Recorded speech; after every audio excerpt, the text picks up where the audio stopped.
Magandang araw, sambayan ng Pilipino. Magandang araw, mga kababayan. Kasama niyo po ngayon si Ka Eric sa isa na namang episode ng ating Balita at Talakayan.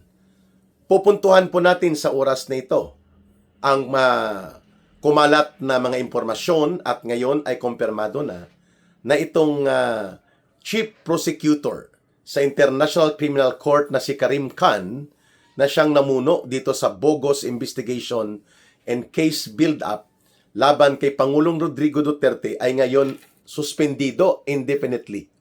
Hindi pa sinipa, At dahil po sa sexual abuse complaint, multiple sexual abuse complaints po ito ng isang naging staff niya, legal staff, sa Office of the Prosecutor General ng ICC.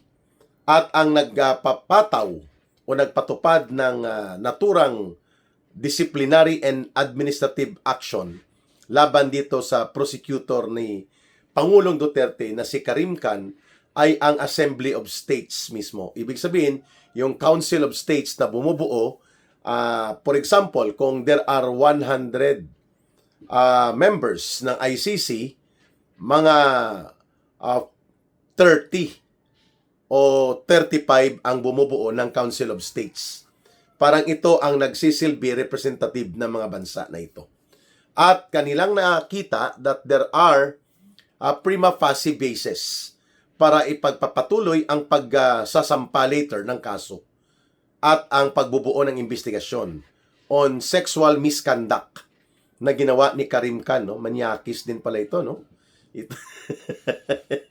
Itong Karim Khan na ito po ang nasasangkot sa pagbubuo ng illegal at bogus na ICC case build-up na pinafacilitate ni Trillanes, hindi naman niya yan itinatanggi, at pinunduhan ng illegal at patraidor nila Marcos at Romualdez batay po sa salaysay ng mga tauhan ni Ginoong Saldico. Umabot po sa mahigit 100 million pesos ang naibigay na pera sa mga ICC investigators na nasasakupan po nitong Karim Khan na ito, who happened to be the chief prosecutor sa ICC. Illegal at bogus po ang naturang mga pagbubuo nila ng case build-up at investigasyon sapagkat mga 2 taon na po tayo o 3 taon hindi na bahagi ng ICC. Therefore, wala silang karapatan, wala silang jurisdictional authority na gumawa ng naturang hakbang dahil hindi po tayo sakop sa ICC. Simula pang ng March 2019. And their bogus and illegal investigation started in 2023 and in the first or middle quarter of 2024.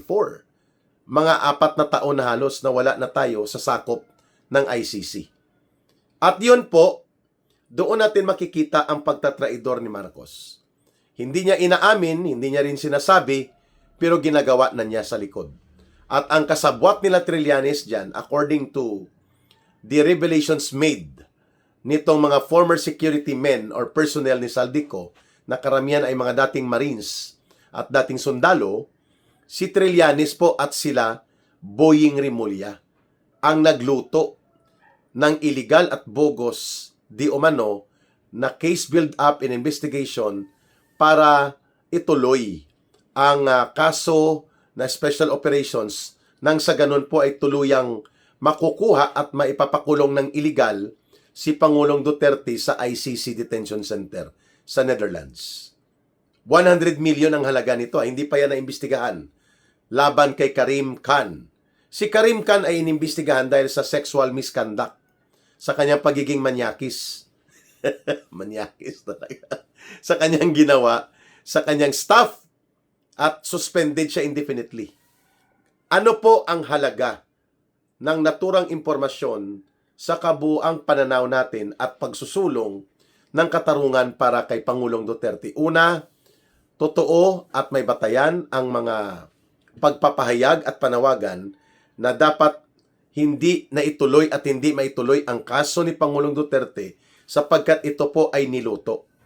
Ginawang chapsuy at pansit canton ni Karim Khan upang masunod ang kapritsyo ni Marcos at Romualdez, hindi para sa totoong interes ng hustisya di umano sa mga tinamaan o nabiktima ng so-called war against drugs ni Pangulong Duterte. It is not about that. Ang case build-up at ang pagsusulong ng kasong gawa-gawa sa ginawang chapsoy at pansit kanto na investigasyon ni Karim Khan at ng kanyang grupo sa pakikipagtulungan ni Marcos at nila Romualdez at ng mga tauhan nila like Remulla and Trillanes ay pagpapakita ng ill motive and wrong intention. Ill motive in the sense na ang layunin nito ay gawan ng political operation si Pangulong Duterte at lumpuin at paralisahin ang Duterte influence by using the ICC case build-up. Di masama po yun. Masama. Hindi dapat nararapat na ganun ang magiging direksyon ng ICC kung para sila sa tunay na katarungan ng sinasabi nilang biktima ng mga crimes against humanity na ginagawa ng mga matataas na opisyal ng gobyerno. So pangalawa, negative motivation sapagkat sinuhulan sila eh. At hindi naman itinanggi, no? Walang pagtatanggi si Boying Remulla sa naturang mga pagbubulgar. Sabi niya lang, hindi niya rin inamin na may pera involved. Sabi niya si Trillanes ang nagdadala ng mga ICC investigators and may prosecutor yata na involved na isa. At doon sila nagmi-meeting sa bahay niya sa Makati. 2 beses o 3 beses pa nga. At ito rin ang binabanggit ng former security personnel ni Saldico na mga pagpupulong na sila ang nag-escort at sila din ang nagbibigay ng pera, gastos, pati kay Trillanes. That alone is a negative motivation and kahalintulad niya ng panunuhol, bribery. Kaya ang kaso na binuo ay hindi lamang ill motive, kundi may negative intention talaga para gamitin sa maruming laro ng political demolition job na gustong isagawa ni Marcos pero duwag, ginamit niya ang ICC.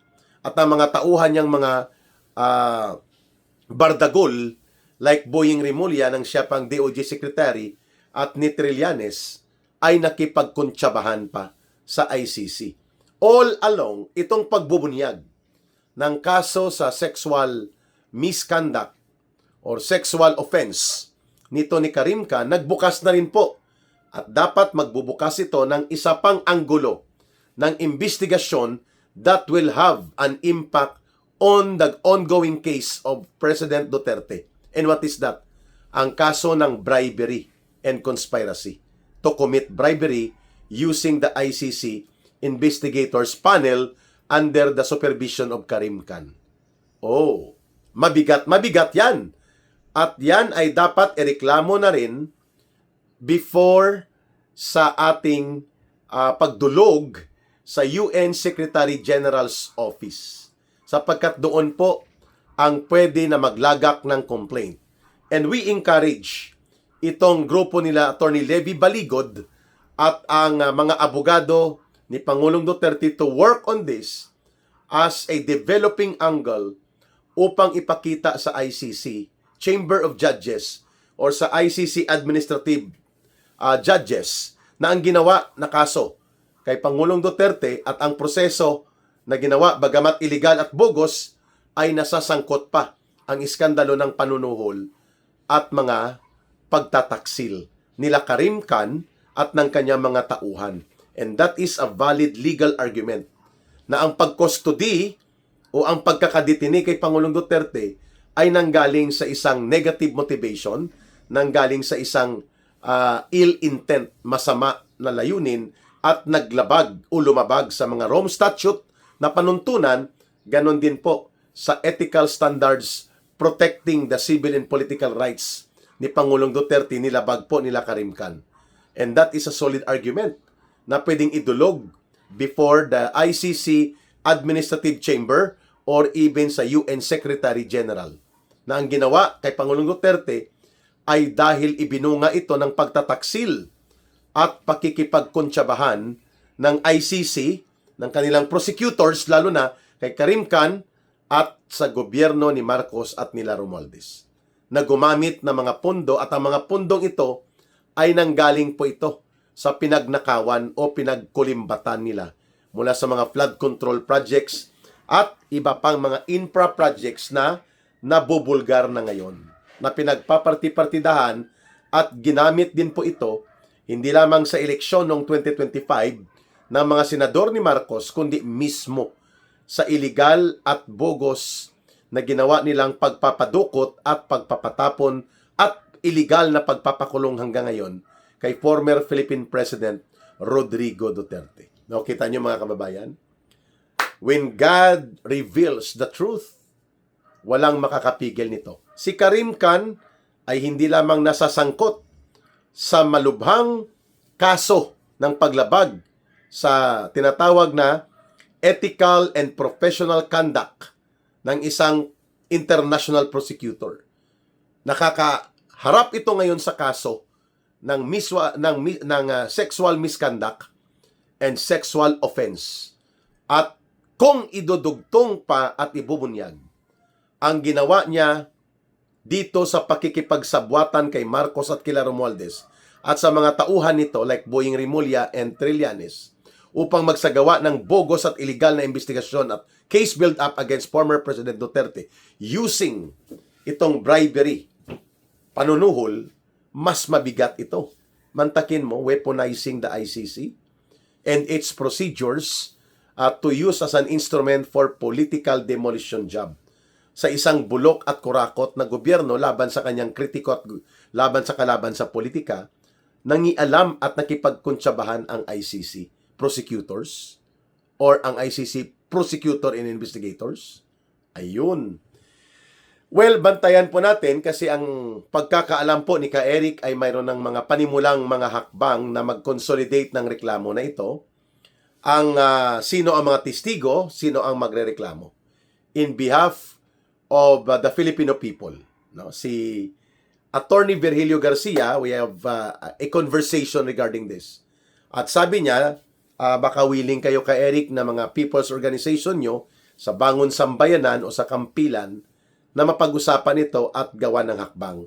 At formally at officially ay idulog sa mga channels ng United Nations and even sa internal administrative body ng ICC. Ayan. So abangan po natin ito mga kababayan at sapagkat ito ay magandang development. At kung sakaling mangyari ito, ay baka po maaabutan ni Pangulong Duterte na makikita niya ang panunumpa ng kanyang anak na magiging susunod na Pangulo should President Rodrigo Duterte be granted the release sa kanyang illegal na pagkakadetine kapag ito ay mabuo ng tuluyan at matatag na maipresenta sa ICC at sa United Nations itong katarantaduhan at kalapastangan na ginawa ni Karim Khan na ICC Chief Prosecutor at ngayon ay nakakaharap din sa kaso ng malubhang sexual misconduct and sexual offense samantalang hindi pa nabubulgar ngayon sa buong ICC at sa United Nations. Human Rights Council mayroon ng panimulang impormasyon mula sa isang Japanese writer and Japanese human rights advocate, no? Si Takaishi-san, yun ang pangalan sa kanya. Takaishi-san. At ito ngayon ay kailangan magkaroon ng Filipino Counterpart Initiative. So nananawagan na ang taong bayan dito kina Attorney Levy Baligod at sa mga dating mga Marine soldiers na ito na ihanda na po ang Consolidated Affidavit of Declaration tungkol sa pagbubunyag sa operations na ginawa ng ICC, nila Marcos Jr., nila Romualdez, ang mga detalye nito ng pagkakasangkot nila Trillanes na nag-aakto na de facto ambassador de impostor na warrant of officer ng ICC. Kasabwat sila Boying Rimulya ng siya pa ang Department of Justice Secretary. Ayan. Masaya ito kapag naidulog ito sa United Nations sapagkat this will be the first case of bribery and conspiracy to be exposed and possibly to be a ground para yung ginawan ng karumaldumal na pagtataksil na ito at paglabag sa kanyang protektado na mga civil and political rights and human rights I'm talking about President Duterte, ay ngayon may mailalantad na hindi malinis at hindi po tama ang maraming mga ginagawa ng ICC prosecutors at mga investigators sa pagsasagawa ng mga kaso na ginagamit nila as bargaining for bribery para makakuha ng mga pera, mga kababayan. $2 million, equivalent to mahigit 100 million pesos, ang napunta sa kamay ng mga ICC investigators na nasasakupan po nito ni Karim Khan bilang chief prosecutor ng ICC. Well, bantayan natin ang susunod na hakbang kapag ito, mga kababayan, ay maidulog na ng opisyal sa ICC Chamber of Administrators or Administrative Chamber of the ICC o kaya naman pati na sa UN Secretary General's Office. And of course, nagpapasalamat tayo na may nauna nang nagsagawa ng ganitong pagbubunyag, mga kababayan, doon po sa United Nations Human Rights Council. And by July or August, I think, ay magkakaroon po ng UN Human Rights Council at oportunidad po ito na ang Manifesto of Declaration ng Taong Bayan ay maisumiti ng mga Pilipino na grupo, at kung ako ay papalarin na maimbitahan, ay sasama po tayo sa delegation na ito para magdulog sa United Nations Human Rights Council, sa United Nations High Commissioner for Human Rights, and including ang possibility ng pagsusumiti na ng formal complaint against kay Karim Khan at sa kanyang panel of investigators na ginamit nila sa kalokohan at katarantaduhan para ibalahura ang proseso ng ICC laban kay Pangulong Rodrigo Duterte. And kapag nangyari po yan, sama po dyan, isasama dyan ang reklamo ng paggamit ni Marcos Jr. ng mga inilalabas na arrest order ng ICC upang conveniently mapapadali ang kanyang mga kalokohan sa instrumento ng batas na sinasabi niya by using as an excuse the ICC arrest order laban kay Pangulong Duterte na padukot at naipatapon nila. Similarly ngayon, binubulabog nila ang mga senador na nasasangkot o aliado ni Pangulong Duterte like Senator Bato de la Rosa and some other officials na binabanggit ni Matibag na may mga arrest order na rin. Kaya the more dapat ng Supreme Court ay magdeklara na itong ICC arrest order ay hindi mandatory at absolute na kinikilala at ipapatupad sa Pilipinas. That should be very clear, mga kababayan. Kaya naman po, tayo ay positibo na pananaw ang ating binabaybay dahil kapag nailantad ito sa United Nations Human Rights Council at pati po sa United Nations Secretary General's Office, pwedeng manduan kaagad ang ICC Administrative Chamber na maimbestigahan ito, and that can be a ground for a possible application of release in favor of former President Rodrigo Duterte. Indeed, mga kababayan, God can always have His way to do His miracle. Kapag ito po ay itinakda ng Diyos at Panginoon, mangyayari at mangyayari ito. Kagaya po ng pagbubunyag ng mga katotohanan sa korupsyon at pandarambong nila Marcos. Who would ever think na ganyan pala kalala at kalubha at kalawak at kalalim ang sindikato ng korupsyon at pandarambong sa ilalim ni Marcos at nila Romualdez kung hindi lumantad si Saldico at hindi po lumantad itong 18 former soldiers na naging tauhan niya, operational staff and security niya, and many others like Catalina Cabral and the rest, pati po itong si Adrian Bersamin na isa sa direktang tauhan na tagasalo ni Marcos ng mga deliveries ng mga mali-malitang pera na ito, na sinasabing kinuha at kinulimbat mula sa mga flood control na ginawang ghost projects and other corrupt infrastructure projects na kinurakot nila.